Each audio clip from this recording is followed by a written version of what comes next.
Bonjour mes chers Capricornes, je vous remercie de me retrouver pour ce tirage du mois de février 2018 sur lequel on va se pencher pour glaner quelques conseils, informations sur les événements qui vont ponctuer les prochaines semaines. Alors la première carte que nous voyons apparaître dans votre tirage, c'est le 4 de coupe qui est bien aspecté. Ce 4, c'est-à-dire qu'il se trouve dans les éléments positifs, pardon. C'est-à-dire que ce 4 de coupe, il est là pour nous parler des attitudes, des actions, voire des événements qui vont avoir un effet bénéfique pour ce mois de février. Or, bon, la carte parle un petit peu d'elle-même. On a quelqu'un qui est comme Siddhartha assis au pied d'un arbre et qui attend un peu l'illumination. Vous voyez qu'on peut lui tendre une coupe, il ne s'en saisit pas tout de suite. Il en a déjà 3 qui sont pleines ici. Il a déjà donné et il réfléchit. Est-ce que je dois m'en saisir ou pas? Ce que l'on doit entendre surtout, c'est qu'il réfléchit. Et c'est un comportement, une attitude qui va vous être d'une certaine aide pour ce mois de février. C'est une carte où on va méditer un petit peu, on va réfléchir au chemin qui a été parcouru, on va évaluer, réévaluer des situations, on va faire le bilan, on va faire l'état des lieux. C'est une carte qui nous parle de ne pas s'empresser, de décliner ou accepter une proposition qui nous est faite. C'est l'idée de tourner un peu le regard vers soi et méditer sur des situations, sinon on pourrait venir à rater certaines opportunités. C'est un moment de réflexion qui est sur le point de se de se matérialiser à vous, pour nous permettre de nous métamorphoser. On va être dans une situation qui n'est pas forcément très actif pour un moment, mais c'est que ça nous indique, c'est pas un isolement dans l'idée de solitude et d'isolement, c'est plutôt le côté solitaire, hein, dans le sens où on prend un temps pour ne pas se faire influencer par les énergies alentour, que ce soit nos amis, nos familles, la société ou quoi, qu'est-ce qui va avoir une influence sur ce que l'on veut vraiment. Il y a une idée de tête à tête avec soi-même qui nous rend plus forts sur nos valeurs, nos attentes et une sécurité sur à quoi on doit dire oui, je veux et à quoi on doit dire non, je n'en veux plus ou je n'en veux pas. C'est se focaliser sur soi-même, non pas de façon narcissique, mais pour, dans cette période de temps mort, de temps qu'on va prendre pour soi, se reconnecter à soi-même. C'est une carte presque de méditation, hein. La personne est dans une position qui le laisse entendre et on a peut-être été en train de courir après un désir, après un projet, après une personne et à force de courir et courir et courir, on en a peut-être perdu, de vue l'objectif premier. Ça peut être aussi l'idée que, on court toujours après quelque chose et il en est une forme, de frustration, qu'à chaque fois qu'on veut quelque chose, il y a des déceptions, on n'atteint pas, l'accomplissement souhaité et que du coup, de contenter ce désir-là semble impossible. Alors, on nous dit de regarder en nous pourquoi on court comme ça après quelque chose et on nous dit pour cela de nous mettre à l'arrêt.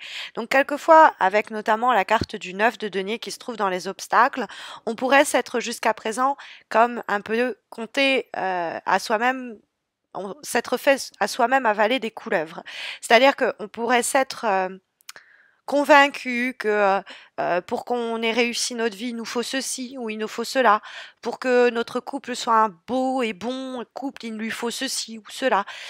Tout ce qui va être conditionné par notre société, notre éducation, notre environnement, notre entourage, et qu'on a fini par absorber et penser que c'était notre vérité, et qu'on a fini par se mentir à soi-même sur ce qui étaient nos buts ou nos objectifs pour peut-être répondre aux attentes qui sont celles de notre entourage à notre égard. Donc c'est une carte où justement on se rebranche, on se reconnecte avec soi-même. On écoute la véritable voix qui demande à se faire entendre et pas cette voix qui a peut-être qui a peut-être parlé au-dessus du brouhaha mais qui n'était pas la vôtre, hein. Le 9 de denier peut aussi, en rentrant en collision, si je peux me permettre, avec le 4 de coupe, nous dire qu'on va réfléchir sur une relation, sur une situation et essayer de voir un petit peu, est-ce qu'on nous a pas menti? Est-ce que la personne n'a pas été un peu malhonnête? Est-ce qu'on nous a pas trompé? Est-ce que il ne faudrait pas mieux, est-ce qu'on se rend compte que pendant toute cette période, on a toujours dû être méfiant, méfiante, vigilant face à une situation trop précaire, face à des personnes pas assez honnêtes, pas assez sincères, et qui ont conduit à des déceptions, qui ont conduit à des projets qui n'ont pas vu le jour ou à des instabilités dans les rapports. Et donc, on a cette idée avec le 9 de denier, dans les obstacles, qui peut régner au cours du mois de février un climat de méfiance, mais ça pourrait être presque un conseil ici de vous dire méfiez-vous. Il y a peut-être des choses qui risquent d'être révélées, dites à voix haute, et peut-être que c'est mieux comme ça. Peut-être que d'ailleurs, le tirage vous encourage à réfléchir sur ce que vous pensez avoir vécu qui n'est pas juste, où on vous semblait qu'on vous a fait tourner en bourrique, ou qu'on vous a manipulé, ou qu'on n'a pas été fait juste avec vous. Il y a ce côté même sur un plan matériel, hein, qu'on vous a un peu volé, que, en tout cas, on vous a peut-être pas rémunéré à la hauteur de vos efforts. Ça peut être sur le plan relationnel, des efforts que vous avez menés et en face, vous êtes déçu hein, par le travail qui a été fait. Ça peut être quelqu'un qui nous a proposé une association, un partenariat et qui rompt cette promesse. Et le cadre de couple nous dit de prendre le temps parce que peut-être qu'il va avoir des symptômes, c'est-à-dire des indices qui annoncent cette malhonnêteté. Et que si on n'avait pas été trop la tête dans le guidon, on aurait pu l'avoir et l'observer, l'anticiper. Ça peut être malheureusement nous. Hein, ce 9 de denier, cette idée que justement on a manqué d'ambition, on en a eu trop, on n'investit pas assez d'efforts, on en a investi trop. Et donc il y a l'idée qu'on s'est menti à soi-même sur le fait qu'on n'a pas été notamment d'une grande aide dans notre situation. Pour autant, il y a une possibilité pour vous de redresser la barre hein, avec le 7 de bâton. Après, sur un côté beaucoup plus concret et matériel, le 9 de denier, c'est une carte qui nous parle de being self-sufficient, se suffire à soi-même. C'est l'idée d'une autonomie, mais pas simplement, c'est se suffire à soi-même sur le plan. Je peux m'écouter, je peux entendre ma voix, je suis ma propre guidance. Je suis le meilleur conseil que je peux recevoir, il vient de moi, puisque je suis celle ou celui qui me connaît le mieux, tout simplement. Ça peut être ce côté, justement, de penser qu'on ne se suffit pas à soi-même. Qu'on a besoin des autres, qu'on a besoin de quelque chose, hein, courir après quelque chose, comme je vous disais. Et qu'en fait, on se rend compte que c'est pas comme ça qu'on va obtenir ce que l'on vise. Ça peut être aussi une difficulté ou une peur à tenir debout matériellement tout seul. Est-ce que je vais arriver à répondre à mes besoins financièrement et matériellement? Mais parce qu'on rencontre quelques obstacles. Mais un peu de recul va nous permettre de trouver de nouvelles solutions, de prendre des résolutions qui vont nous permettre de ne pas être noyés par les situations problématiques que l'on pourrait rencontrer avec le 7 de bâton, qui est l'idée de prendre l'ascendant sur les choses. On se fait plus dicter son chemin, on trace son bout de chemin. C'est une carte qui nous invite à ne pas être passif ou passif, à pas se laisser mener, envahir par une personne, un problème, une situation qu'on a l'impression de ne pas gérer. Ce serait fatal que se dire je n'agis pas. Hein, je laisse les choses, je les voue à l'inertie. Parce que si le 4 de coupe nous parle d'un temps de pause de réflexion, c'est en vue d'une action future. Et la carte du jugement sur la direction que prennent les choses ne laisse guère de doute à cet égard. Alors, si on est dans un climat d'anxiété, de peur, de confusion, où on vient à douter, où on est frileux, frileuse, on est dans un délire un peu conservateur, on n'ose pas trop, on est stressé par les challenges, les responsabilités, on se sent noyé, suffoqué par les enjeux, où on est fatigué de se battre, hein, tout simplement. Il faut absolument prendre un temps comme ça de recul, parce qu'on a les ressources pour combattre l'adversité, les aléas et les obstacles qui vont se dresser ou qui se dressent déjà sur le chemin. C'est une carte, le 7 de bâton, qui dit qu'on va se battre pour plus d'indépendance, plus de liberté, plus d'autonomie. On va où on veut aller. Mais pour savoir où on veut aller, il faut prendre le temps de discuter avec soi-même et de faire un peu le bilan sans être influencé par des énergies extérieures qui nous auraient dicté nos comportements ou même nos dessins dans le sens dessin EINS. Hein. Donc il y a un changement en plus avec le 7 de bâton qu'on voit déjà être sur le point de se produire, qui va être positif. Hein. C'est lutter pour soi, triompher. Il y a effectivement un climat de lutte, mais on va faire entendre sa voix et dans ce sens où on va entendre aussi de façon intérieure sa voix qui se fait entendre pour améliorer les choses, pour obtenir un gain malgré une période de stress. C'est pas le moment d'être pour autant perfectionniste et tout ça avec le 7 de bâton, parce qu'il y a certaines tensions qui pourraient en surgir.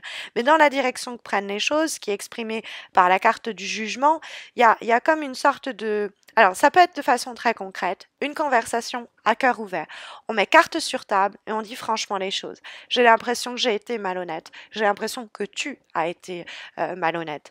Ça va être votre manière justement de prendre une emprise sur les choses et de plus vous laisser porter par le courant des événements. Hein. Le 4 de coupe, c'est ce moment de temps mort où vous vous dites, OK, quelle est ma responsabilité? Quelle est celle des autres?